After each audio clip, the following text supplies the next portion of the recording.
Good morning from Patty's Garage.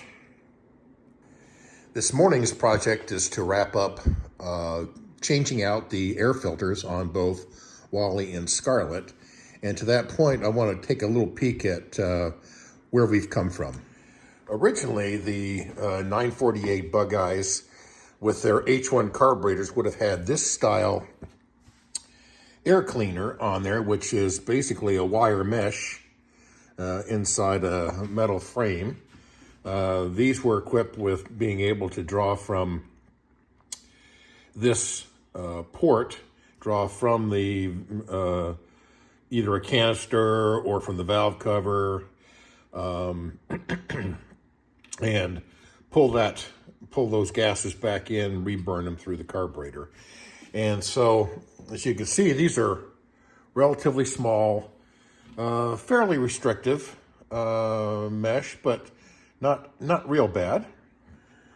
They do make a version of this filter today. It's a reproduction that is suitable to put on an HS2, which are what both of the Bug Eyes here are equipped with at this point. And they're very nice looking. They expose more of the engine bay, give it a little roomier look, and from a originality standpoint, these are very appropriate. And this is what I've been running on Scarlett, because Scarlett is by far the more original of the two Bug Eyes. And then the other option, well, of course, you could put the large can style air cleaners with a paper element in there, and they really do overcome the engine bay on a Bug Eye Sprite. My second option was to use these foam style air cleaners. They have a metal exterior and they're held in place with these little clips that clip around to the back side of a base plate. And they have this little plastic insert that helps everything stay in place and keep its form. And these are, I think they're actually fairly nice looking. There have been some discussion on the forums that this foam material can break down, possibly enter into the carburetor and so forth. But these are Bug Eyes today are not heavily used. I would say very lightly used, and so I'm not really worried about a whole lot of deterioration on these. So I think these are certainly suitable for their intended purpose. Another option. Let me see if I can get that out of there. I don't really want to lose those. Another option is this K&N style air cleaner. K&N filters. Here's an example. I'll put them side by side. Excuse me. Yeah, I got the base plate already off. Here's an example of them side by side. This one hasn't been oiled up at all yet. This is just the way it came out of the package.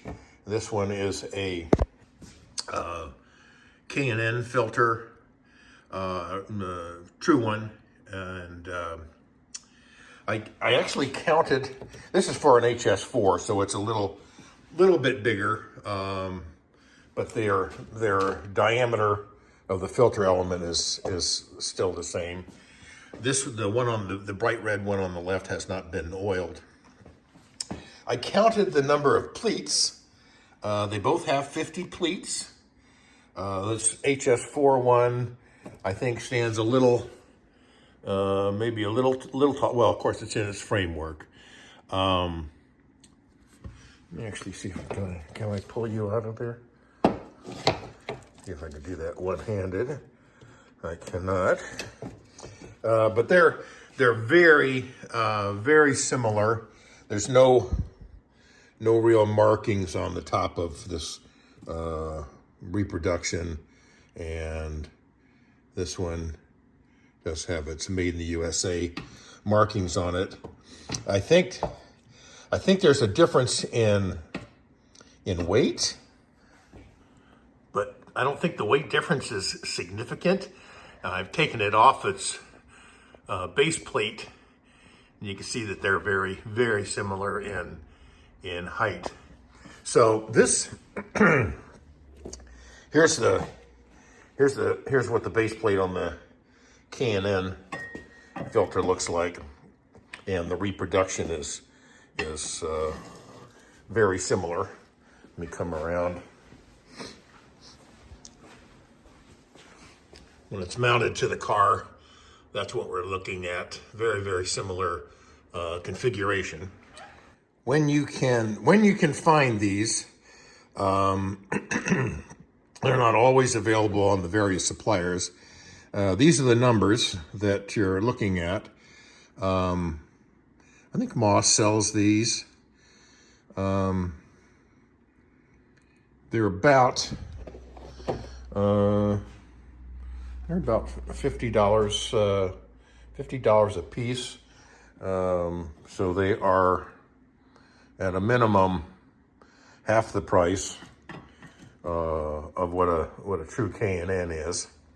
Bug Eye Guy sells. That's where this particular ones came from. But they were identical to this single one that I got from British Northwest. But Bug Eye sells them as a pair for right around $100, which is quite a savings for if you want this style air filter versus a K&N on a relatively lightly used car. There are two things I like about this style mounting of the air filters. Number one is how quickly the air filter can be removed. It's simply I think a 1/4 by 20-inch nut on the end that holds the plate against and draws down the air filter against that base plate. And so it's very quick and simple, common tool to just remove that air filter and see what's going on with the carburetor. The second thing is if you're syncing carburetors, you want to be able to get to both of the throats on your carburetors and use either a unison or another airflow type gauge. The issue with the unison is that mounting, is this mounting thing. But not only that, the screw heads are protruding too close for the unison to sit flat. So the other option is to use this style airflow and then simply press it up against the throat. There is an issue with these in that this bolt still protrudes and blocks the ability to do that. But this screws into place, so this can be removed. There's a screw fitting in the back, and this can be removed, and then the airflow meter it won't be impeded. It's got a rubber face on there that simply presses up against the base plate. So not insurmountable if you're doing the if you're synchronizing the carburetors. So it's 1/4 inch thread here. This will actually spin off. You just need to have a little Phillips head screwdriver back here, maybe to hold that in place while you're doing the initial untightening. With the base plates in place, I'm going to start putting the carburetors back together. That basically means getting the dash pots oiled up and bolted into place, screwed into place. it's real easy at this point to top up the oil in the dampers. So I'm just going to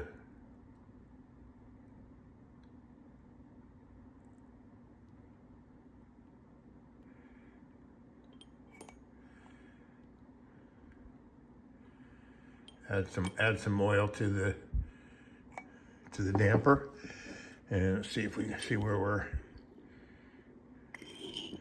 Yeah, we need plenty more in there.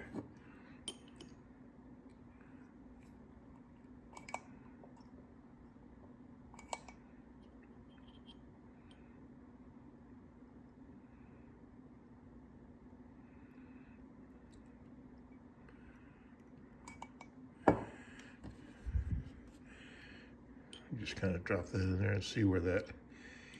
Yeah, that's plenty good. So you can see we're about maybe half an inch, 3/4 of an inch down in there. And so we're just going to repeat that process on the second damper and go over and get those installed. I should mention that, again, one of the other key components, and this can be found in the SU manuals, is to make sure that you have the proper spring on these HS2s. And in this case, it should be a red spring.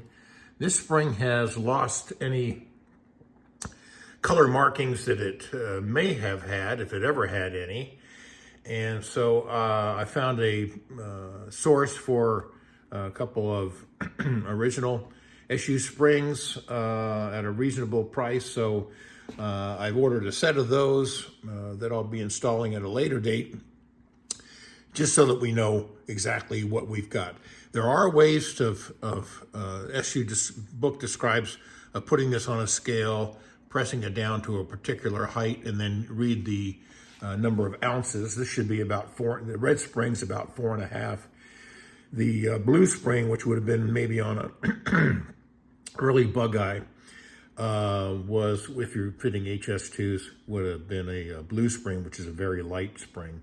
So I'm going to put these in for now, and then we'll come back at a later date, and when maybe we're doing our AFR gauge testing, and just see how these springs work relative to the new set of red springs. I'm going to leave this video here at the discussion of springs, as I have not yet received the new red springs.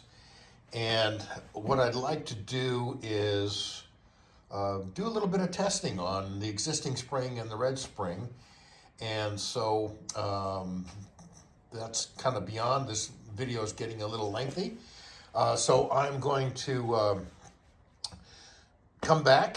We'll do a part 2 as we get a little bit more into the springs and the final outcome on this carburetor filter change.